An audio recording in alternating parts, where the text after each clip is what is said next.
Millions in Syria and Iraq are facing water shortages as the region's longest river, the Euphrates, dries up.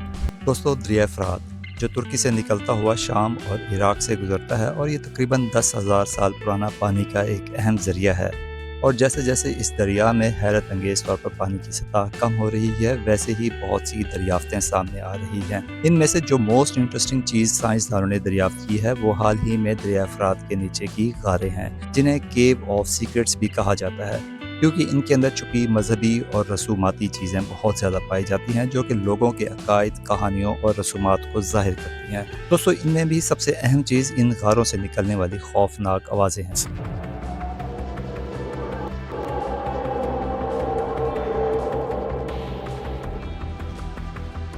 जो कि न सिर्फ साइंसदानों ने सुनी है बल्कि एक आम लोग भी सुन चुके हैं।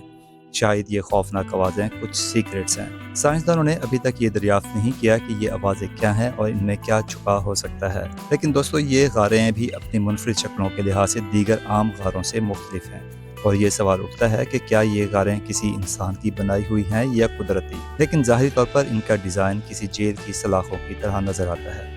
ये आवाज़ें कुछ दर्द, अज़ियत और कराहने की मानिंद हैं, और कुछ लोगों के मुताबिक ये आवाज़ें ऐसी हैं कि जैसे लोहे की बड़ी जंजीरों को खींचा जा रहा हो। दोस्तों, दरिया फ़रात का तस्करा हमें इस्लाम के अलावा दीगर मजहबी जमातों में भी मिलता है, जैसे कि क्रिश्चियनिटी। इनके मुताबिक मसीही लोगों ने इन आवाज़ों को दुरुस्त करार दिया है और वो इसे किसी पेशन गोई की तकमील के तौर पर दुरुस्त करार देते हैं। वो कहते हैं कि इन गारों में फरिश्ते या कोई जिन्नात कैद हैं, जो जल्द ही इन गारों से बाहर आएंगे और दुनिया की 1/3 आबादी को तबाह कर देंगे। ये राज बहुत से लोगों को शदीद खौफ और घबराहट में मुब्तला कर देता है। इस तरह आर्कियोलॉजिस्ट्स के मुताबिक इन गारों में किंग गिलगमेश का मकबरा भी दरियाफ्त हुआ है, जो कि दरिया फ़रात के गारों में मौजूद है, और इसके बारे में ये बताया जाता है कि हज़रत ईसा अलैहिस्सलाम से भी 2000 साल पहले का बादशाह है, और इसका कद तकरीबन 17 फुट ऊंचा था, और ये अरूब की सरजमीन पर हुकूमत करता था, जो कि मौजूदा इराक है। 2003 में जर्मन आर्कियोलॉजिस्ट ने अपनी रिसर्च के दौरान जिन्नात की बाक़ियात भी देखी, जो कि सदियों पुराने थे, और गुमान किया जाता है कि शायद बहुत पहले ये ज़मीन पर रहा करते थे।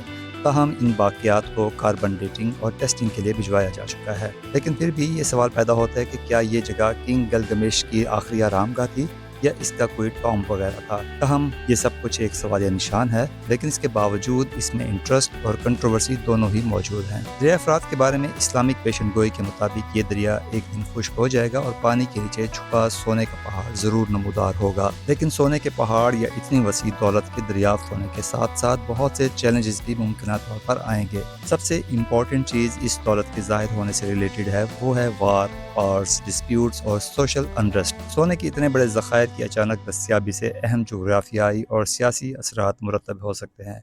इसी तरह ईसाइयों के नज़दीक इनका अपना वर्जन है। इनके नज़दीक दरिया फ़रात का पानी खुश्क होना दुनिया की आखिरी वक्त की एक निशानी है। दरिया फ़रात का पानी जो कि गैर मुतवक्का तौर पर खुश्क हो रहा है, इसमें भी उन्होंने एक खौफनाक पहलू बताया है, जिसमें कि दरिया फ़रात के सूखे किनारे से 4 फरिश्तों की रिहाई हो और ये ज़मीन पर मौजूद 1/3 लोगों को तबाह कर दें। ये भी कहा जाता है कि दरिया फ़रात की परस्तिश इसी तरह की जाती थी जैसे आजकल हिंदू गंगा की परस्तिश करते हैं। एक तो ये बहुत बड़ा दरिया है, जो कि बड़े पेचीदा किस्म के रास्तों और जानदार कुदरती माहौल पर मुश्तमिल है। ऊपर से वक्त के साथ साथ इस दरिया का एक बहुत बड़ा हिस्सा खुश्क हो चुका है। इसमें कई तब्दीलियाँ ऑलमोस्ट डेली नोट की जाती हैं। अब जबकि साइंस अभी तक दरिया फ़रात के मुख्तलिफ हिस्सों, ख़ास तौर पर गहरी खाइयों और गारों से आने वाली अजीब व गरीब आवाज़ों को समझने में फ़िलहाल नाकाम हो रही है, तो मजहबी पैरोकारों के लिए ये ज़्यादा आसान हो गया है कि वो लोगों को इस बात का यकीन दिला सकें कि इन गारों में शयातीन आबाद हैं और ये आवाज़ें इन शैतानों की कैद में फंसे कुछ फरिश्तों की हैं। दोस्तों, ईसाई मजहब का ये नज़रिया मुसलमानों के नज़रिए से बिल्कुल अलग है। बहैसियत मुसलमान हमारा इस बात पर ईमान है कि इस दुनिया में ऐसी कोई ताकत नहीं जो अल्लाह की मर्ज़ी के बगैर किसी को कैद कर सके। रही बात इन खौफनाक आवाज़ों की, तो यकीनन साइंसदान इस बात का खोज लगा ही लेंगे। तब तक एक मुसलमान होने की हैसियत से हमारा फोकस ये होना चाहिए कि दरिया फ़रात की खुश्की से हम क्या सबक लेते हैं। क्या इस पेशन गोई का पूरा होना हमारे लिए एक याद दहानी नहीं है कि इस दुनिया को एक दिन ख़त्म होना है और हमें अगली दुनिया की तैयारी रखनी चाहिए। तो दोस्तों, ये थी हमारी आज की वीडियो, लेकिन इस हवाले से आप दोस्तों की क्या राय है, कमेंट सेक्शन में ज़रूर शेयर कीजिएगा।